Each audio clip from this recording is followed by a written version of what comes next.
Hey everyone, Brian Zane here with your review of the greatest Royal Rumble event that took place this Friday afternoon in Jeddah, Saudi Arabia.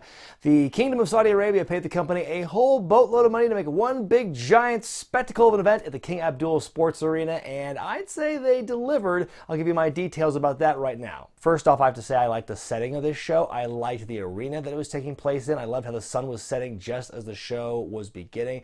The set was different. It wasn't, the best set of all time, but it's nice to see a unique set for non-Mania shows every now and then. I thought that was kind of nice. Our opening contest is John Cena versus Triple H. Look at these two losers jerking the curtain on this house show. First off, let me just say the crowd for this match in particular was HOT hot. They were electric for this matchup. Not so much by the end of the show. I think they were fatigued from all the wrestling. If you're going to do like your first ever major wrestling show of this kind in this capacity in the country, maybe don't overexpose them and maybe don't totally kill them by doing 5 consecutive hours of wrestling. Maybe 3 is a good number, I think, to start off. But anyway, this match was a solid match. These two didn't have to do anything special or huge in the match to get a reaction. They were just kind of like going through the motions almost, and the crowd was totally into it.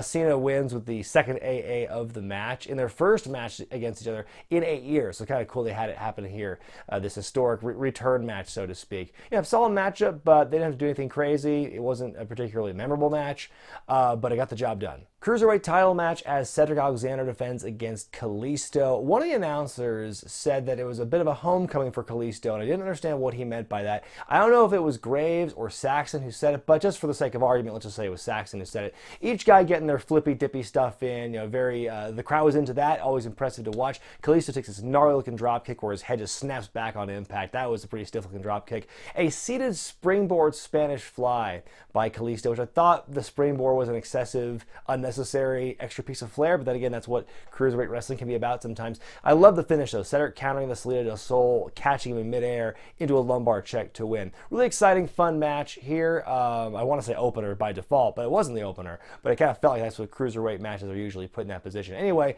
Cedric retains, fun match. The vacant Raw tag titles on the line as the Bar go against Matt Hardy and Bray Wyatt, the Woken Lovers, as I've come to call them here. It was a decent enough match, even though the writing was on the wall the moment you saw the Bar being drafted to Smackdown. You knew they weren't taking those titles with them. Come on, they're the Raw tag titles. Their color scheme is according to Raw. It's proprietary colors. You can't mess with that. Anyway, Matt and Bray win the titles with that ridiculous double team move they do now, the assisted twist of fate.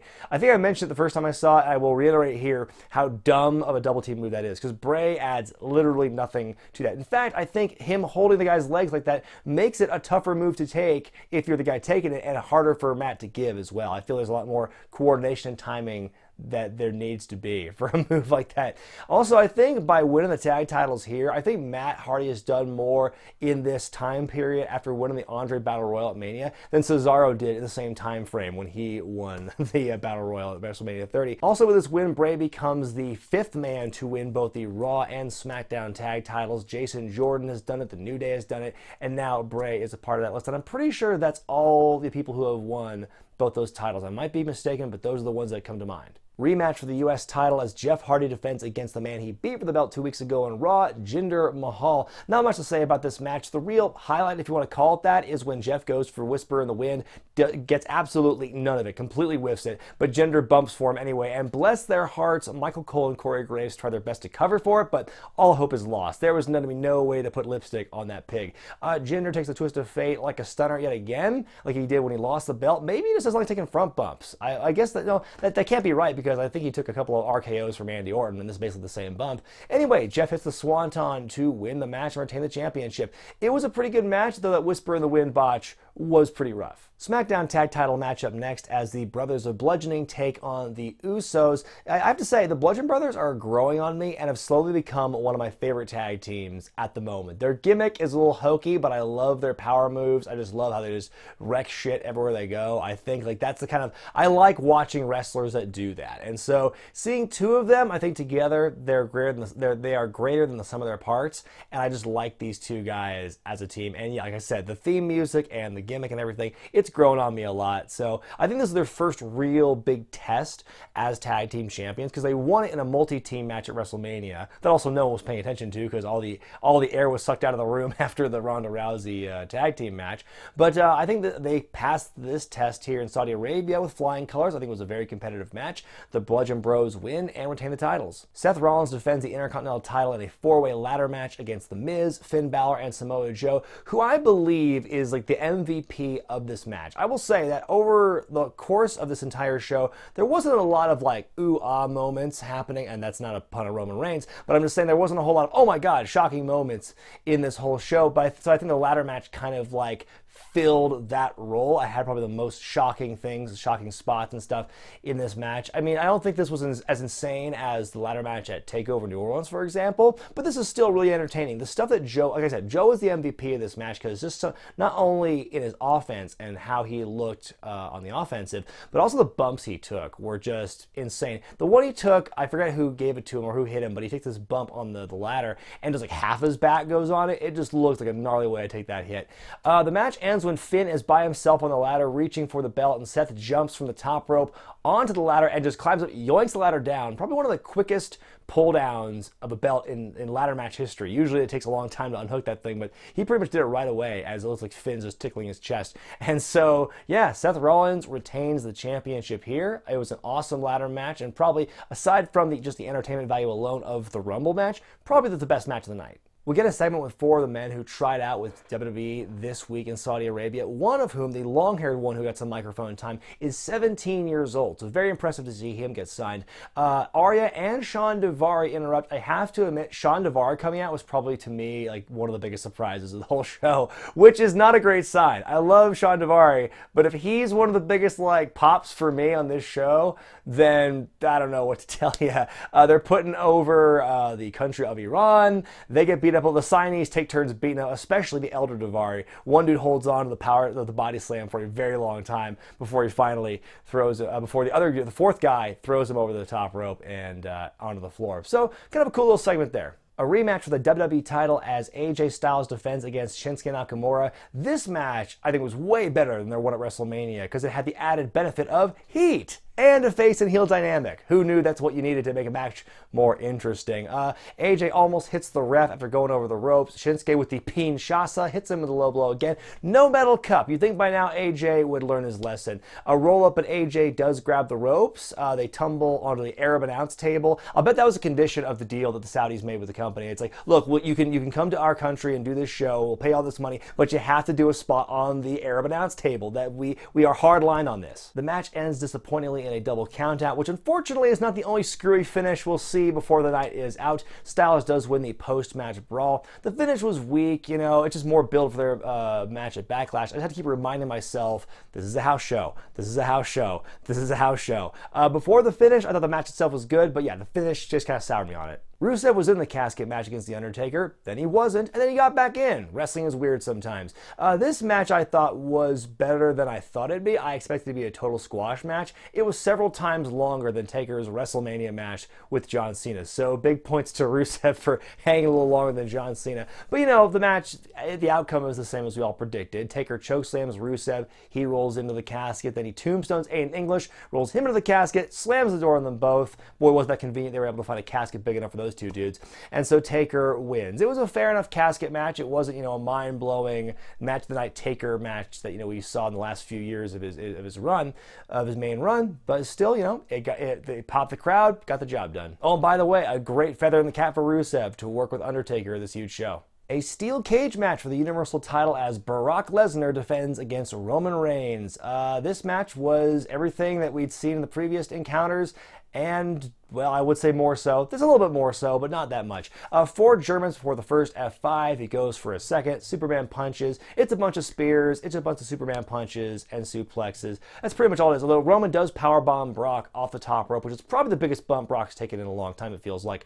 3 more big spears. Brock kicks out. Lesnar grabs a chair. Another spear, though. A kick out. The Roman gets the chair, hits Lesnar with it a few times. We get a spear through the cage while they both fall out. Roman totally totally spikes himself. It looks like a hideous bump for Roman. You see Roman's feet actually touch the ground first, but they rule the match in favor of Lesnar. So they totally botched the finish. I don't know if it was supposed to be a matter of Lesnar was supposed to roll off first and they just had to cover for it, or what, but I don't even know how they could have done a spot like that where Lesnar's feet hit the ground first if that spot's happening. Just the way that move is done, you kind of have to expect Roman's the one to fall off first and hit the floor. So I don't know what they were thinking with that spot. It just didn't look good. Maybe this was the match Roman was supposed to win and they fucked it up. I don't think that was the case. So yeah, Lesnar retains again by hook or by crook. The match was a little more exciting in ways than the one at WrestleMania. It didn't feel like it was, I think the crowd was like not ready to hijack this one like WrestleMania. That was the difference for me. The reaction to Roman was still a little mixed. It was not a resounding, a huge pop. I think John Cena got a more overwhelming positive pop than Roman Reigns did in his introduction. So yeah, I didn't get the desired reaction I think we all kind of expected they wanted. Yeah, and now we're gonna have Brock and Roman Part 4, which I don't want to see. I really don't. Please don't do that. I don't want to see this a fourth time. Main event time, it's the greatest Royal Rumble match, or as I call it, the grrr. Number 1, Daniel Bryan. Number 2, Dolph Ziggler. Number 3 is Sin Cara. He's eliminated by Ziggler. Number 4 is Curtis Axel. Not even a new theme for him. That's sad. You'd think that after the Miz Taraj is split from the Miz and they're going their separate ways, you could give them some new themes, because I don't really like the ones that they had before that. Number 5, Mark Henry, the newly minted Hall of Famer. He eliminates Axel. At number 6, here's to the greatest Royal Rumble Live. Oh, too late. Michael Kanellis got eliminated. He got the Santino Warlord treatment. I guess you got to have one every year now. Number 7, Hiroki Sumi, a Japanese sumo wrestler, which I'm sure gets over very well in Saudi Arabia. He has a stare down with Mark Henry that gets absolutely no reaction. He gets eliminated by Henry. That's all he does. Why was he there? Thank you for coming. Mark gets eliminated by Dolph and Daniel. At number 8, it's Victor of the Ascension. He is quickly taken out by Bryan. I just love Corey Graves made some commentaries. Like, imagine what would happen to someone like Victor won the Rumble and what that would do for him and his partner. It's like, wouldn't it be hilarious if they just call this total audible and on this show that ultimately means nothing, give the win to Victor of the Ascension just out of nowhere. Number 9 is Kofi Kingston. Number 10, Tony Nese, which I'm pretty sure makes him the first official cruiserweight since that division was rebooted to enter the Rumble match. Is that, am I wrong with that? I feel that like this Rumble in January, there were no people from 205 Live. So this makes one of them. We do get another one down the line. Number 11 is Dash Wilder at the Revival. Number 12, Hornswoggle. Good to see him back on TV. He helps eliminate Dash Wilder. Corey Graves on commentary refers to him as 3'9", 420. I'm surprised you get away with saying that there, Corey. Hornswoggle is eliminated by Tony Nese. They missed out on a huge opportunity by not putting Hornswoggle in the ring with Great Khali at the same time, I think. Number 13, Primo Colon, but where's Epico? Number 14, Xavier Woods. The big save of the match for Kofi is where he lands on Xavier's back on the apron. Xavier climbs up to the corner so Kofi can jump off his back onto the others. One day they're going to run out of creative ideas to save Kofi, but this night was not that night. Number 15, Bo Dallas, also with the same music he had before Miz Taraj. Number 16, Raw GM Kurt Angle, who eliminates Primo, Bo, and Dolph Ziggler. So it kind of surprised to see Dolph, one of the workhorses of the match, get taken out before the halfway point even. Number 17, Scott Dawson. Number 18, Goldust. Number 19, Connor of the Ascension. At number 20, GRR stands for Walk with Elias. He starts singing at the front of the ramp and he stops, runs into the ring and takes out Kofi, Xavier, and Connor all at once. Very sneaky heel tactics there.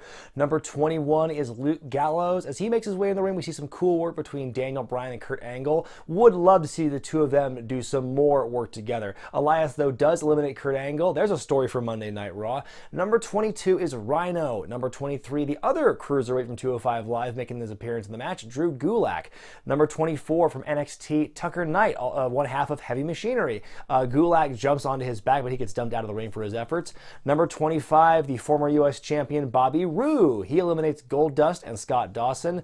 Number 26 is Fandango. Number 27, Chad Gable. Number 28, Rey Mysterio, who, unlike in January, they gave away his appearance on this match. He eliminates Luke Gallows. At number 29, Mojo Rawley. Mojo Rawley rolls right off the tongue. He eliminates Fandango. Number 30 is Tyler Breeze. He gets saved by Fandango. He falls into his arms, gets put back on the apron, and gets taken off anyway.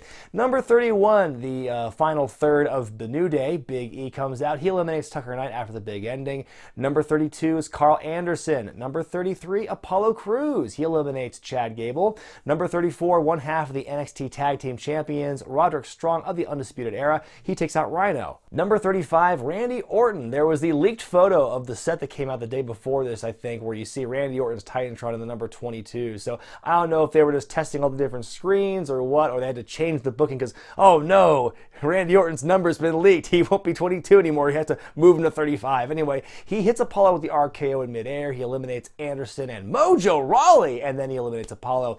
Number 36 is Heath Slater. Number 37, the debut of NXT's Babatunde. And they say he's from NXT, though to my knowledge, he has not made a single televised appearance. I even asked R. Felix Finch, the NXT report, hey, are you familiar with Babatunde? Have you seen him on NXT? And he said, nope. So this is a very interesting way to debut someone, like literally for the first time on TV, not on NXT, here in the Greatest Royal Rumble. That was very interesting. Number 38, Baron Corbin, who eliminates Bobby Roode and Roderick Strong. At number 39, it's, well, there are no words that can adequately describe what happens next at number 39. He's had dinner with many princes and very important people, and he just... Oh my God. Titus O'Neil trying to get into the ring, and Titus O'Neil tripped and went head first through the apron. Oh my God, oh my God. What? Like, that trip and fall and slide under the ring almost looks intentional. Like, it almost looks like he's ribbing everybody by doing that. But yeah, I don't think Titus is capable of doing a rib like that. We've seen him be klutzy and that sort of thing before, all the way back to the NXT competition days. So this had to have been a complete accident. I'm glad he didn't run his head into the LED screen. If that were there, it would have been a much different story. But man, what an epic spill under the ring. I think he was looking for Hornswoggle a little late or something. But oh my God, that is just the most spectacular thing. That was the highlight of this match. More than any spot you will see that was predetermined, more than who won the match, Titus O'Neil falling and eating on the floor and sliding under the ring, completely under the ring. It almost engulfed him.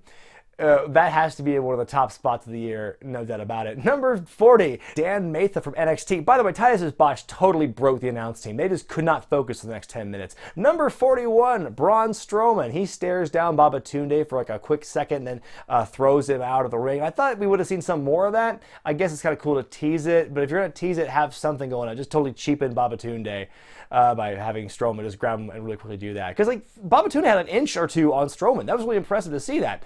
Number 42, Ty Dillinger. Braun eliminates Titus and Ty. Corbin eliminates Mysterio. Orton eliminates Corbin. Then Elias eliminates Orton. At number 43 is Kurt Hawkins, who tries to run away, but he's eliminated by Strowman eventually. At number 44, Bobby Lashley, who is I think the only Rumble entrant to get opening pyro, which I thought was almost a dead giveaway. He was going to win the thing. Anyway, Bobby eliminates Elias. They've been having some squabbles the last couple of weeks on Raw, so this will lead into that, I'm sure.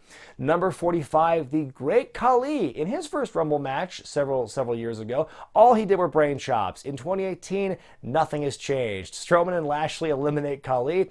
At number 46, in comes Kevin Owens. At this point, Daniel Bryan officially breaks Rey Mysterio's longevity record. In told, Daniel would be in there for 1 hour 16, which is very impressive, although they're not adjusting for inflation, because obviously 50 men is bigger than, I believe it was the 30-man Rumble that Rey Mysterio won. So it's different percentages, wouldn't you say? At number 47, Shane McMahon from SmackDown. He and Daniel double-team Kevin Owens for a while. Number 48, ain't no stopping him now, Shelton Benjamin. Number 49, Big Cass comes in. Shane hits Braun with a coast-to-coast, so Braun powders for a bit there. I noticed for the first time in this match here how much Cass is trimmed down since he got injured last year. He's really cut. You can see some abdominals now. He was getting a little chubby, a little around the edges before he got injured. So I think this has kind of been it's been a good motivator for him, you could say, to get back into shape.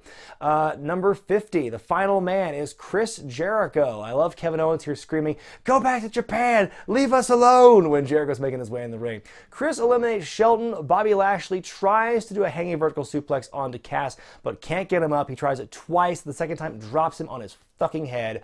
Oh my God, how did Cass not die right then and there? That was like the scariest thing of all night. It was sloppy. It was terrible. They should have just abandoned the mission after the first attempt. That was pretty bad. I'm amazed he got up later on.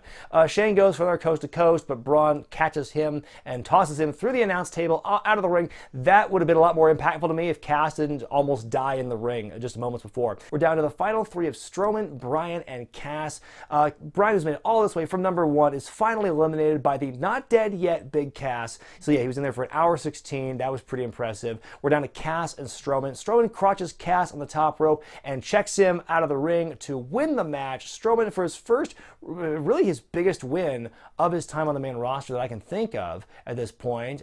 He gets a giant trophy. He gets a green belt. Really cool moment for Strowman there. Really cool for him to see him get this big win. Don't know how it's going to play in the storylines in the future. To me, this whole show is pretty much non-canon. My overall grade for the Greatest Ramble Rumble, TM Vladimir Kozlov, is a C+. Now, if I'm comparing this show to WrestleMania 34, which was also a largely hyped, big old show with lots of marquee matchups on paper happening there, if I'm comparing the two and I gave WrestleMania 34 B-, then I have to give this one a C+. It's not quite at the level of 34. It was a very entertaining, glorified house show, but really nothing, almost nothing substantive came from this show. There were no real storyline advancements, no character development or anything like that. Now, on the one hand, I think we should have seen that coming because I think the story was this show was originally not going to be televised, not going to be put on the network until all of a sudden it just was. So this was just, when it was first announced, it was just going to be a house show. So they treated it like a house show. On the other hand, the way they hyped this up, almost more so than Mania at Go Home Week, the way they hyped up this show the last several weeks on television, you know, they gave it that WrestleMania treatment. They wanted us to watch it because some crazy shit was going to go down. You're going to see Rusev and Undertaker in a casket match, a 50-man rumble. You're going to see all these title matches. But when you hype a show that much and you say, holy shit, look at all this amazing stuff you're going to see at this very, very special show, and then for the status quo to kind of be maintained, I think is a big missed opportunity. You know, there were no title changes except for the one that was guaranteed because the title was vacant and there must have been there had to have been a winner. And there were no real wild, memorable moments in this show, save for dear sweet Titus O'Neil, who's probably still, you know, wants to crawl in a hole and die somewhere after what he did. But, you know, beyond that, I just think it didn't really match up to the hype of the show. It was a very well done commercial for WWE and for Saudi Arabia. But as far as my pros and cons, there were some bright spots up at the show for sure. The Cruiserweight title match I thought was great. The ladder match was, again, my favorite non-Rumble match of the night. And then just the Royal Rumble match itself. It was, you know, it was entertaining. I don't think it matched I think because it was so drawn out at 50, it was hard to maintain that kind of level of excitement there was for the 30-man Rumble earlier this year. But man, like Titus O'Neil's moment, that's going to be forever etched in my brain. Braun Strowman winning, good for him, his first major big win since being in the main roster after so many close calls before. But yeah, the finish to the AJ Shinsuke match, the finish to Lesnar Reigns, those were the two biggest downers for me. I had to keep reminding myself, it's a house show. It's a house show. It's a house show. So the big titles probably won't change hands, but like, you know, again, if not now for Roman, when? Because that seemed to be the best time to do it. Everyone was theorizing, oh, the Saudis want Roman to win, so they're going to pay him all this money. Well, guess what? Your theory was wrong. So all that anger you had built up for weeks led to absolutely nothing. Bravo, folks. But yeah, I think it was a good commercial for the brand and a good commercial for the campaign that Saudi Arabia is on to make all this progressive change. I don't think it was a bad thing that the company went to Saudi Arabia. First off, it's really tough to turn down as much money as they were offered. I don't think anyone would do that, no matter how, you know, moral they think they are. But, you know, it's been said before, and I happen to agree with these statements, you know, the country is in the midst of this campaign of change and trying to be more progressive and trying to catch up to the rest of the world. And WWE being there is a part of that change. If they were to boycott the show because, oh, the women can't wrestle or whatever, I think that wouldn't have helped, because this is part of their program to show, for Saudi Arabia, to show the world that they mean business and they want things to, you know, be more civilized and more progressive. They're getting there. You know, change doesn't happen overnight. So yeah, the women can't wrestle on this night. That sucked. But you know what? It's a 10-year deal. There's going to be more shows down the line. Again, this is a campaign the country is on to better themselves and make themselves more, you know, accepted by everyone with these progressive changes. So yeah, I think women wrestling will happen there in the future. Maybe not this year, obviously. Maybe not even next year. But I think, you know, a couple years down the line, we will see that. That's all part part of the process. This is the first step toward that. Again, does it suck that the women couldn't wrestle this show? Yes, absolutely. But they will have their time. I'm almost certain of this. So there's my review on the grr. Let me know what you guys thought about the show in the comment section below, and be sure to give a letter grade in the gimmick in the upper right hand corner of your screen. Be sure to thumbs up this video if you like it, subscribe to Wrestling with Regret, and buy the t-shirts at ProWrestlingTees.com. I'm Brian Zane, and I'll see you next time.